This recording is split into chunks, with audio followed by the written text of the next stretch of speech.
오늘 함께 은혜 받으실 하나님의 말씀은 신약성경 베드로전서 4장 1절서부터 3절 말씀으로 육체의 남은 때, 이러한 제목으로 하나님의 말씀을 통해서 함께 은혜 받는 시간을 갖도록 하겠습니다. 본문 말씀은 설교하면서 한 절 한 절 읽어드리도록 하겠고요. 베드로전서가 쓰게 된 역사적인 배경에 대해서 간략하게 좀 말씀을 먼저 드리겠습니다. 베드로전서가 쓰여진 배경은 그리스도인들이 극심한 고난과 환난과 핍박 가운데서 쓰여졌습니다. 오순절 성령 강림 이후에 흩어져서 복음 전하는 많은 사람들이 있었고요. 그때 교회에 대한 핍박이 있었는데 첫 번째 큰 핍박이 스데반의 순교입니다. 그리고 이어서 계속해서 복음이 전해지면서 교회에 대한 핍박이 있었는데 네로 시대가 오게 되었습니다. 네로 시대가 왔을 때에 네로가 그리스도인들을 조직적으로 핍박하고 학대하는데 로마시에다가 우리가 잘 아는 것과 같이 불을 저질러 놓고 그것을 예수 믿는 사람들에게 다 뒤집어 씌우고 예수 믿는 사람들을 속죄양으로 삼아가지고 예수 믿는 사람들이 그랬다라고 해서 예수 믿는 사람들을 조직적으로 핍박을 하고 학대하고 잡아 죽이는 일들이 많이 있었습니다. 당시에 예수님을 믿는 사람들은 언제 나에게 죽음의 그림자가 찾아올지, 언제 내 목에 죽음의 칼이 들어올지 1초 앞도 알 수 없는 그런 긴박한 상황 가운데서 신앙생활을 하고 있었는데 이때 사도 베드로가 말씀하고 있는 겁니다. 우리에게 어떤 고난이 온다고 할지라도 넘어지거나 굴복해서 안 된다. 우리의 소망은 오직 예수 그리스도다. 예수 그리스도 그분을 바라보고 그분으로 믿음으로 끝까지 승리해야 된다라고 하는 말씀을 베드로전서에서 말씀을 해주시고 있습니다. 그러는 가운데 특별히 오늘 본문 말씀 베드로전서 4장 1절서부터 3절 말씀은 우리의 육체에 남은 때가 있는데 그 남은 때가 얼마나 될지는 알 수 없습니다. 당시에 예수 그리스도를 믿던 성도들도 본인들의 육체에 남은 때가 얼마나 살지 모릅니다. 내가 1년을 더 살게 될지, 아니면 한 달 후에 체포되어 가지고 내가 죽을지, 아니면 5년을 더 살게 될지 아무도 알 수 없는 그런 때에, 그렇다고 하면 우리의 육체에 남은 때, 언제 죽음의 사자가 죽음의 칼이 우리의 목을 칠 줄 모르는 상황 가운데서 어떻게 살아야 될 것인가 하는 것에 대한 말씀을 우리에게 주시고 있습니다. 당시에 베드로가 편지를 쓸 때 이 당시에 성도들이 언제 죽을지 모르는 긴박한 상황 속에서 살았다면, 오늘 여기를 살고 있는 우리들, 지금을 살고 있는 우리들도 지금 여기에서 살고 있지만 내가 6개월을 더 살지, 1년을 더 살지, 10년을 더 살지, 30년을 더 살지 아무도 모르는 겁니다. 내가 살고 싶은 것은 물론 100살이 살고 싶지만 하나님께서 허락하시지 아니하면 얼마를 더 살지 내일 일을 알 수 없는 가운데서 우리들이 신앙생활을 하고 있는 겁니다. 그렇다고 할 것 같으면은 우리는 우리의 나를 잘 계수하고 우리의 육체의 남은 때를 하나님 앞에서 어떻게 살아가야 할 것인가 하는 것을 하나님의 말씀을 통해서 우리가 귀를 기울이면서 주님의 음성을 들어야 할 줄로 믿습니다. 오늘 사도 베드로는 육체의 남은 때를 이렇게 살아라 라고 말씀하시면서 몇 가지 말씀해 주시고 있는데, 첫째로는 육체의 남은 때를 예수님의 마음으로 갑옷을 삼고 살라고 하십니다. 오늘 베드로전서 4장 1절 말씀에 보면 이렇게 말씀하고 있습니다. 그리스도께서 이미 육체의 고난을 받으셨으니 너희도 같은 마음으로 갑옷을 삼으라, 이렇게 말씀합니다. 우리의 육체의 마음 남은 때를 어떻게 살아야 될 것인가? 예수 그리스도의 마음, 같은 마음, 주님의 마음으로 갑옷을 삼고 살아가라고 말씀을 하고 있습니다. 주님의 마음, 예수님의 마음으로 갑옷을 삼고 산다고 하는 것은 주님의 마음으로 무장하고 살아라, 그런 뜻입니다. 조금 더 자세히 말씀을 드리면 예수 그리스도 안에서 예수 그리스도로 말미암아 우리의 생각과 마음이 오직 예수님의 마음이 되고 오직 주님의 생각으로 무장되어서 사는 것이 예수님의 마음으로 갑옷을 삼고 사는 겁니다. 우리가 신앙생활을 한다고 하지만 내 생각대로 살 때가 얼마나 많은지 몰라요. 내 마음대로 살고 내 판단대로 살고 내 고집대로 살 때가 얼마나 많은지 몰라요.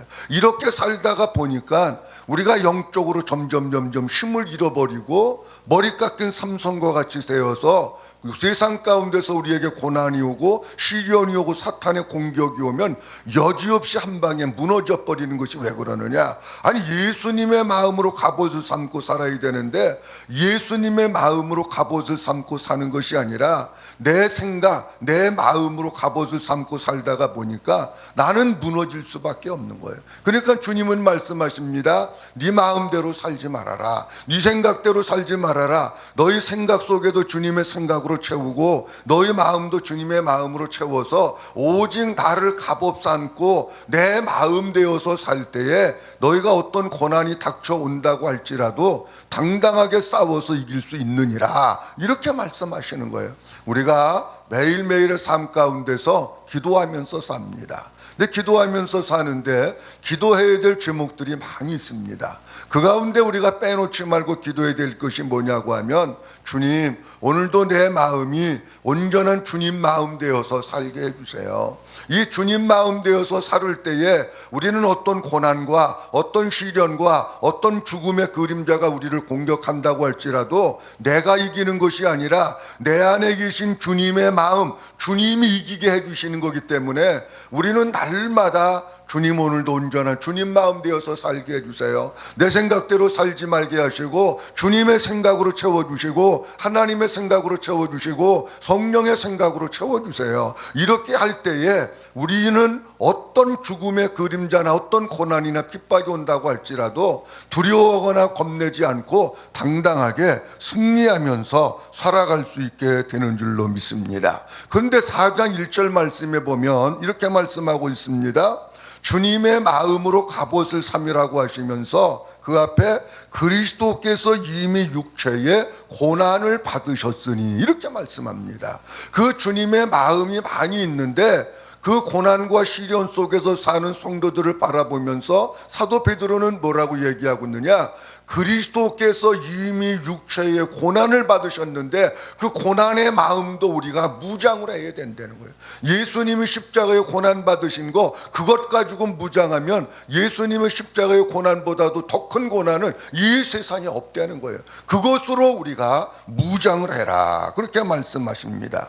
예수님께서 고난 받으신 것들이 우리가 잘 알고 있는 것과 같이 많이 있는데 우리 주님은 진짜 십자가에서 엄청난 고난을 받으셨습니다. 예수님이 당한 육체의 고난은 욕먹음과 멸시와 천대의 고난이었습니다. 수많은 사람들로부터 당하는 조롱과 침뱉음과 모욕의 고난을 당하셨습니다. 온 몸의 옷이 벗겨지는 벌거벗음의 수치와 부끄러움의 고난을 받으셨습니다. 십자가를 지고 골고다를 올라가시다가 채찍에 맞아 넘어지고 쓰러지는 고난을 받으셨습니다. 십자가의 채찍이 온몸에 찢기어 쓰라림과 피 흘림의 고난을 받으셨습니다. 머리에 가시로 만든 관을 쓰시고 머리가 찢겨지는 피 흘리는 고난을 받으셨습니다. 손과 발은 대못에 박히어 도저히 견디기 힘든 고통과 아픔에 온 몸에 흐르는 고난을 받으셨습니다. 십자가에서 물과 피를 다 쏟으시는 고난을 받으셨고 나를 가장 사랑하시는 아버지로부터 철저하게 외면당하고 버림받는 고난을 받으셨습니다. 아무도 나의 편이 없는 홀로 당하는 외로움의 고난을 받으셨습니다. 예수님이 모든 고난을 받으셨는데 주님이 이런 고난 받으신 것으로 우리가 자꾸 갑옷을 삼을 때에 예수님의 고난보다도 이 세상의 고난을 못한 것이기 때문에 넉넉하게 이길 수 있는 겁니다. 우리가 주님 마음 되고 주님의 생각으로 무장하고 예수님이 십자가에서 당하신 고난으로 우리가 갑옷을 삼고 살아갈 때에 때로는 우리에게 조롱과, 때로는 핍박과, 때로는 욕먹음과, 때로는 벌거벗음과, 때로는 수치의 고난을 당한다고 할지라도 예수님이 이미 십자가에서 그런 고난을 당하셨기 때문에 우리는 내가 이기는 것이 아니라 주님으로 말미암아 얼마든지 넉넉하게 이기고 승리하게 될 줄로 믿습니다. 둘째로는 육체의 남은 때를 죄와 단절하는 삶을 살라고 하십니다. 베드로전서 4장 1절 말씀에 이는 육체의 고난을 받은 자가 죄를 그쳤음이니 이렇게 말씀합니다. 4장 2절 말씀에도 그 후로는 다시 사람의 정욕을 쫓지 말고 이렇게 말씀합니다. 여기에 죄를 그쳤다라고 하는 말은 죄를 멈추다, 중지하다, 그치다, 해방되다 그런 뜻입니다. 우리가 이제 육체에 남을 때가 예를 들어서 1년이다, 예를 들어서 6개월이다 그런 삶을 살아야 되는데 아직도 우리가 여전히 죄 가운데 있다고 할 것 같으면 우리가 어떻게 주님 앞에 부끄러워서 살겠습니까? 그러니까 주님은 뭐라 그러시느냐고 하면 너희가 육체에 남은 때가 얼마인지 모르지만 남은 시간의 삶이라도 죄를 그치고 죄를 멈추고 죄를 정지하고 그리고 죄에서부터 해방된 삶을 살아가라 그렇게 말씀을 하십니다. 로마서 8장 2절 말씀에도 이는 그리스도 예수 안에 있는 생명의 성령의 법이 죄와 사망의 법에서 너를 해방하였습니다 이렇게 말씀합니다. 누가 진짜 예수 안에 있는 사람입니까? 누가 진짜 예수 믿는 사람입니까? 아직도 죄 가운데 있는 사람은 진짜 예수 안에 있는 사람 아닙니다. 진짜 예수 안에 있는 사람은 죄에서부터 해방된 사람, 그 사람이 예수 안에 있는 사람인 줄로 믿습니다. 그렇다고 하면 우리가 죄를 그쳤다라고 얘기하고 있는데 죄를 그치면 죄라고 하는 것이 도대체 뭔가라고 하는 것도 한번 좀 생각을 해볼 필요가 있습니다. 죄라고 하는 것을 여러 가지로 많이 생각할 수 있지만 제가 성경 말씀을 가만히 보면서 이게 죄로구나. 뭐가 죄냐고 하면 내가 주인 되어서 사는 게 죄입니다. 주님이 주인 되어가지고 그 주인에 의해서 주인에 이끌려서 주인이 기뻐하시는 뜻을 살아가는 것이 성도들의 삶인데 예수님이 내 삶의 주인 되지 않고 내가 주인 되어서 사는 거예요. 내가 주인이니까 어떻게 삽니까? 내가 계획하고 내가 마음 먹고 내가 설계하고 내가 하고 싶은 대로 살고 내 육신의 욕망 따라서 살고 내가 주인 되어서 사는 것이 죄로구나. 죄라고 하는 것은 여러 가지가 많이 있습니다만은 가장 근본적인 뿌리의 죄는 뭐냐? 내가 주인 되어서 사는 겁니다. 내 마음대로 사는 겁니다. 내 육신의 욕구대로 살고 육신의 소욕대로 살아가는 거, 눈에 보이는 대로 살아가는 거, 그것이 죄입니다. 자, 그런데 오늘 베드로전서 4장 말씀에 보면 무슨 죄를 그쳐야 될 것인가 하는 것을 아주 구체적으로 말씀을 해주시고 있습니다. 베드로전서 4장 3절 말씀에 보면 너희가 음란과 정욕과 술취함과 방탕과 연락과 무법한 우상 숭배를 하여 이방인의 뜻을 조차 행한 것이 지나간 때가 족하도다 이렇게 말씀합니다. 여기 많은 음란, 정욕, 술취함, 방탕, 연락, 우상숭배 쭉 나오고 있는데 이 죄들을 제가 가만히 보니까는요 크게 두 가지더라고요. 하나는 성적인 죄더라고요. 그리고 하나는 술취함의 죄입니다. 이 모든 것들이 술취함으로 인해 가지고 방탕도 오고 연락도 오는 것이고 음란이라고 하는 것은 그 육체의 정욕대로 사는 거 이게 다 음란이에요. 자, 우리가 요즘 살고 있는 대한민국의 모습을 가만히 보면은 이 두 가지 죄가 이 땅을 점점 덮어가고 있구나. 하나는 성적인 타락, 하나는 음란, 이것이 대한민국을 덮어가고 있고 하나는 술 취함의 죄가 이 땅을 덮어가고 있구나 하는 것을 제가 보게 됩니다. 나라에서도 지금 동성애에 대한 것 이런저런 얘기가 많이 나오는데 여러분 동성애도 성적 타락입니다. 동성애는 하나님이 원하시지 않는 것이고 그런 사람들 돌에 맞아 죽어야 될 사람들인데 버젓이 나와서 축제한다고 하는 대한민국이 점점 그렇게 변질되어 가고 있습니다. 성적인 타락의 모습을 보면은 사회 지도층에 있는 사람, 위층에 있는 사람, 정치하는 사람들 모습 속에서 보면 성적인 타락이 얼마나 많은지 몰라요. 그러니까 우리가 살고 있는 시대는 성적 타락과 술 취함으로 인해서 대한민국이 점점 부패해가고 있고 대한민국이 점점 썩어가고 있고 대한민국이 점점 악취가 나고 있는 거예요. 이것을 예수 믿는 사람들로부터 중지하고 멈추지 않으면 대한민국에 희망이 없습니다. 그러나 정말 예수 믿는 사람들이 여기에 대한 분명한 것을 알고 성적 타락, 그 다음에 술 취함에서부터 자유와 해방을 얻을 때에 대한민국이 살고 한국교회가 살게 되는 줄로 믿습니다. 제가 교회 안에 보니까는요, 술 때문에 고민하고 있는 사람들이 많고요, 술 때문에 목사님들이 신경 쓰는 목사님들이 너무 많은 거예요. 교회는 다니는데 장로님, 한수 집사님, 뭐 해가지고요, 술 먹는 사람들이 너무 많아요. 그러다가 보니까 교회가 완전 술판되고 개판돼 가지고 하나님의 거룩한 교회로서의 가치와 기능을 상실해버리는 게 많아요. 제가 충격적인 거는요, 목사님들 중에서도 술 잡수시는 분들이 많습니다. 그러니 평신도들은 여러분 어떻게 얼마나 더 하겠어요? 근데 분명히 주님은 뭐라고 말씀하고 있느냐? 술 취함을 그치라는 거예요. 그것 때문에 방탕하게 되고, 그것 때문에 연락하게 되고, 그것 때문에 가난하게 되고, 그것 때문에 타락하게 되고, 성적인 타락과 술 취함, 하나님께서는 뭐라고 말씀하시느냐? 그거를 그쳐야 된다고 말씀하시고 있어요. 그거 그치지 아니하면 우리가 어떤 모습으로 어떻게 주님 앞에 무슨 낯을 들고 아버지 앞에 서가지고 주님의 얼굴을 배울 수 있습니까? 우리 주님은 거룩하신 분입니다. 우리 주님은 성결하신 분입니다. 우리 주님 빛이신 주님이십니다. 그 빛 대신 주님 앞에 우리가 서기 위해서 주님은 우리에게 말씀하십니다. 죄를 그쳐라. 죄에서부터 해방되어라. 성령 안에서 매여서 살아라. 우리 주님은 우리에게 그렇게 말씀을 하시고 있습니다. 그런데 어떤 죄가 됐든지 간에, 술 취함의 죄가 됐든지 아니면 성적인 타락의 죄가 됐든지 인간의 힘으로는 끊을 수 없습니다. 누가 끊게 해주셔야 되느냐? 아버지 하나님이 끊게 해주셔야 그게 끊을 수 있는 거예요. 우리가 잘 아는 기업 가운데 기업 선전은 아니지만은 코카콜라의 창업자인 캔들러라고 하는 사람이 있습니다. 이 캔들러라고 하는 사람이 알코올 중독자입니다. 매일 술에 쪄들어가지고 매일 술에 젖어가지고 그러고 사는 거예요. 근데 캔들러라고 하는 사람이 의지가 약해요. 의지라도 좀 강해야 되는데 의지가 약해가지고 사람들한테 몇 번이고 나 이제 술을 끊었다, 나 이제 술 안 먹는다, 이렇게 했는데도 보면 여전히 그 결심이 얼마 가지 못하고 무너져서 또 술에 쪄들고 살아가고 있는 거예요.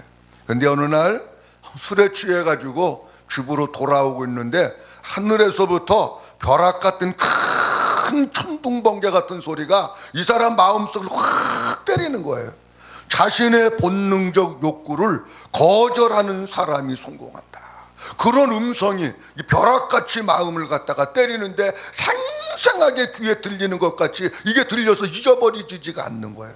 자신의 본능적 욕구를 거절하는 사람이 성공한다. 그래가 정신이 펄떡 들어가지고 있는데 여기서 마음의 그 소리가 막 떠나지 않는데 그 마음의 소리, 천둥 번개와 같은 벼락 같은 소리를 끌고 와가지고 집으로 옵니다. 집에 와가지고 자기 아내한테 얘기합니다. 여보, 오늘 내가 오늘도 술에 취해서 건드렁건드렁 다니면서 집으로 오고 있는데 하늘에서부터 벼락 천둥을 치더니 그냥 이 마음 가운데 음성이 들리는데 자신의 본능적 욕구를 거절하는 사람이 성공한다. 그런 음성이 들렸다고.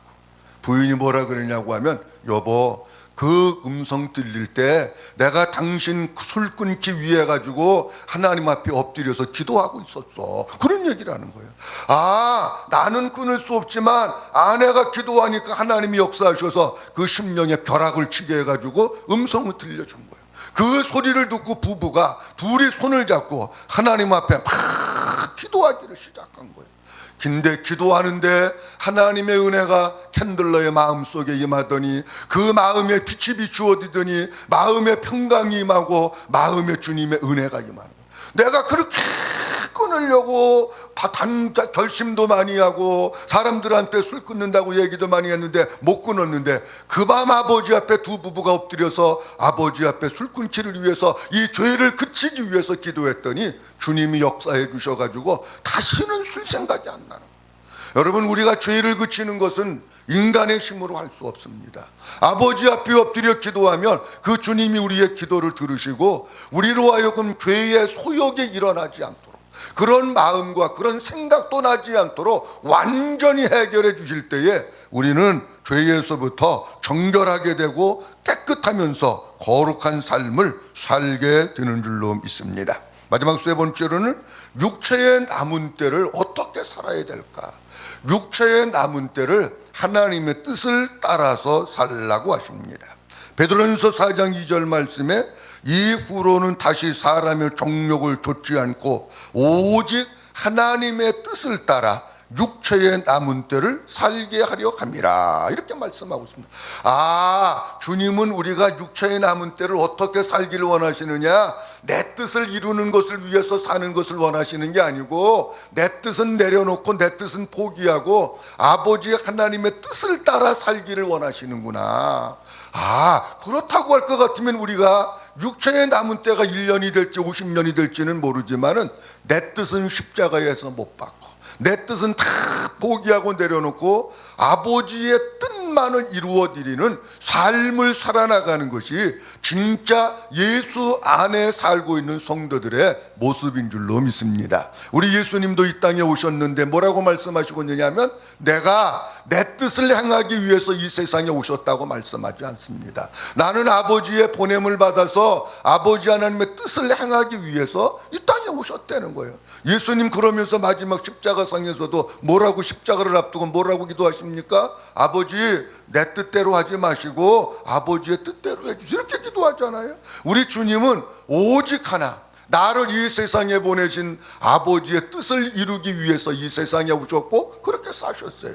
예수님이 그렇게 사셨다면 예수 안에 있는 우리들도 어떻게 살아야 되느냐? 아버지 하나님께서 우리를 이 세상에 보내셨습니다. 이 세상에 보내신 데는 그냥 보내신 것이 아니고 보내심의 뜻이 있습니다. 하나님, 나를 왜 이 세상에 보내셨어요? 내가 해야 될 뜻이 도대체 뭐예요? 아버지 하나님의 뜻이 뭐예요? 날마다 아버지 앞에 묻고 기도하며 내 안에 계신 주님이 이게 하나님의 뜻이야, 이게 내 뜻이야, 이게 너를 향한 나의 계획이야, 아니 가르쳐 주지 않겠습니까? 주님이 말씀해 주시지 않겠습니까? 그런데 우리는 그 음성에 귀를 기울이지 않는 거예요. 하나님 앞에 물어보지 않는 거예요. 내 뜻만 자꾸 고집하고 기도를 해도 하나님, 이 내 뜻 이거 꼭 들어주세요, 이렇게 기도하고 있는 거예요.